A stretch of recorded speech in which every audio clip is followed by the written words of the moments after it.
بسم اللہ الرحمن الرحیم۔ دیکھیے آج کل شادیاں سب کی ہو رہی ہیں اور ہونا بھی ہیں سب کی، تو شادی میں بہت سے لوگ کنفیوژن ہوتے ہیں کہ پہلی رات کس طریقے سے ہم گزاریں اور شادی کی پہلی رات کو ہم کیا کریں۔ بڑا اہم مسئلہ ہے۔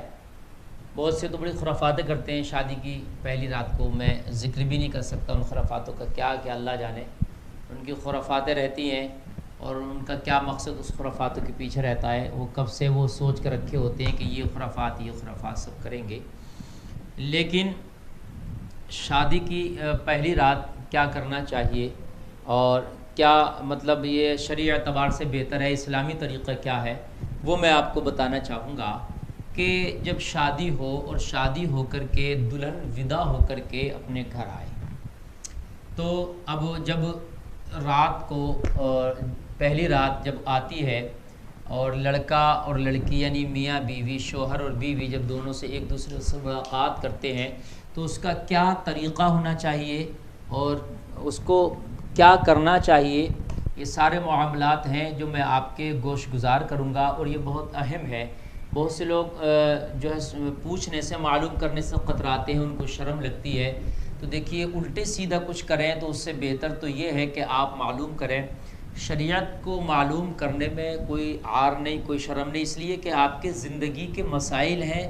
بھئی جب آپ نے شادی کرنا ہے تو ظاہر سی بات ہے شادی کی پہلی رات بھی آپ نے گزارنا ہے، جب گزار نہیں ہے تو یہ شرم کا کام نہیں، تو شریعت کا معاملہ ہے۔ بھئی شادی آپ نے کی سنت ہے تو کہیں نہ کہیں بیوی سے ملاقات کریں گے تو وہ بھی تو سنت ہے۔ بھئی اگر صحیح طریقے سے ہوگا تو وہ ملاقات کرنا بھی تیرا باعث ثواب بن جائے گا۔ تو محترم حضرات، اس میں بہت سا ایسا ہوتا ہے کہ لڑکا اور لڑکی جب دونوں دوسرے سے خلوت میں ملیں اور جب یعنی ان کی سہاگ رات، تو پہلی رات کا دن آتا ہے، وہ رات آتی ہے اور جب وہ پہلی بار ملاقات کر رہے ہوتے ہیں تو اس میں کیا کرنا ہے۔ دونوں کو چاہیے کہ وضو کریں اور باوضو ہو کر کے جو ہے وہ اپنے کمرے میں لڑکا آئے اپنی دلہن سے ملاقات کرنے کے لیے، اپنی بیوی سے ملاقات کے لیے۔ بیوی کو بھی چاہیے کہ وضو کریں دونوں، اور وضو کرنے کے بعد شکرانے کے طور پر دونوں دو رکعت نماز نفل ادا کریں شکرانے کے طور پر۔ اور اس کے بعد جب یہ نماز پڑھ چکے ہیں اور یہ شوہر بھی اور بیوی شکرانے کے طور پر دعا بھی کریں کہ یا اللہ آج ہماری زندگی کی یہ پہلی رات اور ازدواجی زندگی کا یہ سفر ہمارا شروع ہو رہا ہے، ہمارے ملاقات سے پیدا ہونے والی جو اولاد ہے وہ ہمیں اولاد صالح عطا فرما اور نیک اولاد عطا فرما، اس کی دعا بھی ابھی ہو جانا چاہیے۔ اس کے بعد پھر کیا ہے کہ شوہر اپنی بیوی سے ملاقات یعنی ہم بستری کرے، تو اس میں بہت سے لوگ، حالانکہ قرآن میں نساؤکم حرث لکم فأتوا حرثکم، کہ عورتیں تمہاری کھیتیاں ہیں، جس طریقے سے چاہو انہیں مطلب جو تو فأتوا حرثکم، انہیں جس طریقے سے چاہو یعنی کھیتی کرو جو تو اس کا مقصد یہ نہیں ہے کہ کچھ اتنے الٹے سیدھے طریقے ہو جائیں کہ جس میں طبی اعتبار سے بھی نقصان ہے، جسمانی نقصان بھی ہے، اور کہیں نہ کہیں اس کا جو ہے اثر اس کی آنے والی نسل پر، اولاد پر بھی پڑتا ہے۔ بہت سے الٹے سیدھے طریقے اپنائے جاتے ہیں اور الٹے سیدھے طریقے استعمال کیے جاتے ہیں، جبکہ وہ الٹے سیدھے طریقے استعمال کرنے سے کہیں نہ کہیں جسمانی پریشانیاں بھی آتی ہیں، بیماریاں بھی آتی ہیں، اور کہیں نہ کہیں پھر وہ غلط بھی ہے۔ سب سے پہلے تو یہ ہے کہ اتنا اجالا نہ ہونا چاہیے کہ وہ بہت زیادہ اجالا ہو، جس سے کہ مطلب یہ ہے کہ ایک دم جو ہے شرم محسوس ہو، اور اگر اجالا کر بھی لیا جائے تو پھر اتنی قباحت نہیں ہے، لیکن ہاں ایک دوسرے کے جسم بالکل ننگے نہ ہو، ایک دوسرے سے بالکل ننگے جسم کر کے اور پھر ایک دوسرے کی شرمگاہوں کو دیکھیں تو یہ غلط ہے، اور کہیں نہ کہیں اس کا اثر اس کی اولاد پر بھی پڑتا ہے۔ اولاد بے حیا پیدا ہوں گی اگر ایک دوسرے کی شرمگاہوں کو دیکھتے ہیں اور دونوں بالکل برہنہ ہو گئے، مادرزاد ننگے ہو گئے، اور پھر وہ ہم بستری کرتے ہیں اور ایک دوسرے کے جسم کو دیکھتے ہیں، ایک دوسرے کے نظریں ایک دوسرے کے جسم پر پڑتی ہیں تو اس کا اثر کہیں نہ کہیں اس کی آنے والی اولاد پر پڑتا ہے، یعنی اولاد جو ہے وہ بے حیا پیدا ہوتی ہے۔ پھر دعا کراتے ہیں، تعویذات کراتے ہیں کہ ہمارا بچہ بڑا ضدی، بڑا بے حیا ہے، بڑا بدتمیز ہے، اس کے لیے کچھ دعا کر دیں۔ تو اس کے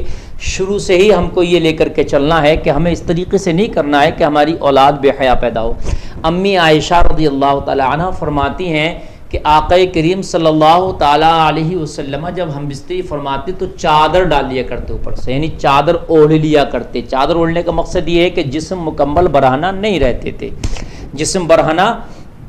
رکھنا یہ سنت نہیں ہے، تو آقا چادر اوڑھ لیا کرتے تھے، یعنی ڈھک لیا کرتے تھے جسم کو۔ تو اس سے آپ اندازہ لگائیں گے کہ جہاں تک ضرورت ہے وہاں تک کپڑا جو ہے الگ کیا جائے، اس کے بعد میں جو ہے جسم کو کپڑے سے ڈھانک لیا جائے، یہ سنت طریقہ ہے۔ بہت سے لوگ کیا کرتے ہیں کہ الگ الگ ان کے طریقے رہتے ہیں ہم بستریوں کے، اللہ جانے میں ان کو بیان بھی نہیں کر سکتا اور نہ ہی شاید ہمارے ذہن میں بر وقت وہ آ سکتے ہیں، لیکن جیسا کہ لوگوں کی زبانی سنا جاتا ہے کہ بڑے جانوروں والے طریقے وہ استعمال کرتے ہیں اور اس طریقے ایک دم حیوان بن جاتے ہیں، لگتا نہیں کہ انسانوں کا یہ ان کا معاملہ ہے۔ دیکھیے دو طریقے ہیں جو اسلامی طریقے ہیں ہم بستری کرنے کے۔ ایک طریقہ تو یہ ہے جو بہتر طریقہ ہے کہ عورت کو، بیوی کو نیچے لیٹ جائے اور مرد اس کے اوپر سے لیٹے، یعنی مکمل طریقے سے بیوی کے وہ اوپر ہو۔ ایک طریقہ تو یہ ہے، اور ایک طریقہ یہ اسلامی طریقہ ہے بیٹھ کر اور بیوی بھی بیٹھ کر جو ہے سامنے سے دونوں ایک دوسرے سے ملاقات کریں۔ یہ ایک اسلامی طریقہ ہے۔ دو طریقے کو ان کو استعمال کیا جائے تو اس میں جو ہے بہتر ہے اور آسانی بھی ہے اور تھکاوٹ بھی نہیں ہے، نہیں تو بہت سے مشکل طریقے ہیں، پھر اس سے کیا ہے جسمانی ایک عجیب طریقے کی تھکاوٹ بھی ہوتی ہے اور پھر کہیں نہ کہیں جسمانی بیماریوں میں بھی انسان مبتلا ہو جاتا ہے۔ اچھا، اگر پہلی رات اگر شادی ہو کر کے بیوی آئی اور آنے کے بعد میں وہ ہم بستری کر رہے ہیں تو یہ دیکھیں اگر بیوی کو اس وقت پیریڈ چل رہا ہے، یعنی حیض کی حالت میں ہے، تو پھر اس سے ہم بستری نہ کرے، اس لیے کہ حیض کی حالت میں ہم بستری کرنا منع ہے، اور ایسی حالت میں ہم بستری کرنے سے شوہر و بیوی دونوں جو ہے بیماری میں مبتلا ہونے کا خطرہ ہے، دونوں بیماری میں مبتلا ہو جائیں گے۔ جب بہت سے لوگوں کا ذہن میں ایک بات رہتی ہے کہ جب ہم پہلی ملاقات اپنی بیوی سے کریں گے تو پہلی ملاقات کے بعد جو ایک بیوی کا پردہ ہوتا ہے وہ زائل ہوگی، ایک جھلی ہوتی ہے ایک طرح کی شرمگاہ میں عورت کی، تو وہ اس سے خون نکلے گا۔ اگر خون نکلے گا تو مقصد یہ ہے کہ عورت ہماری جو بیوی ہے وہ پاک باز تھی اور کہیں اس نے ملاقات نہیں کی۔ اگر وہ خون نہیں نکلا تو وہ شک اور شبہات میں پڑ جاتے ہیں، شک میں پڑ جاتے ہیں کہ نہیں کہیں نہ کہیں اس نے زنا کیا ہوگا یا جو ہے کہیں نہ کہیں وہ کسی سے ہم بستر ہوئی ہوگی، تو یہ غلط فہمی ہے۔ دیکھیے آج کل جو وہ ایک جھلی ہوتی ہے، جو وہ پردہ ہوتا ہے شرمگاہ کا، تو وہ آج کل جو ہے زیادہ کودنے سے یا بھاگنے سے یا زیادہ بھاری وزن اٹھانے سے بھی وہ پردہ زائل ہو جاتا ہے۔ وہ ضروری نہیں ہے کہ وہ پردہ جو پہلی مرتبہ ملاقات ہو تبھی وہ زائل ہو۔ دیکھیے پہلے اہل عرب کی عورتیں کھجور کھاتی تھی، وہ بہت مضبوط ہوتی تھی تو ان کا پردہ بھی بہت مضبوط ہوتا تھا، تو کبھی کبھی تو ایسا ہوتا تھا کہ وہ ہم بستری سے بھی زائل نہیں ہوتا تھا، اس کو باضابطہ طور سے زائل کیا جاتا تھا، اس کو توڑا جاتا تھا۔ سمجھ رہے ہیں آپ، اس طریقے کا وہاں پر عمل کیا جاتا تھا۔ لیکن اب تو کیا ہے، وہ غذائیں نہیں ہیں اتنی مضبوط، تو وہ پردے بہت ہلکی سی خفیف سی جھلی ہوتی ہے کہ جو اٹھنے بیٹھنے اور کبھی زیادہ بھاری وزن اٹھانے کھیل کود سے چوٹ لگ جانے سے گر جانے سے بھی وہ زائل ہو جاتا ہے۔ تو اس وقت پہلی ملاقات جب پہلی رات بیوی سے ہم بستر ہو رہے ہیں تو یہ ضروری نہیں ہے کہ وہ پردہ زائل ہو کر وہ خون کا نکلنا ہے، خون کا ظاہر ہونا ضروری ہے۔ یہ جہالت ہے، یہ بیوقوفی ہے۔ اگر خون ظاہر نہیں بھی ہو تو ہو سکتا ہے وہ پردہ پہلے زائل ہو چکا ہو۔ اللہ تعالی ہمیں شریعت پہ عمل کی توفیق عطا فرمائے۔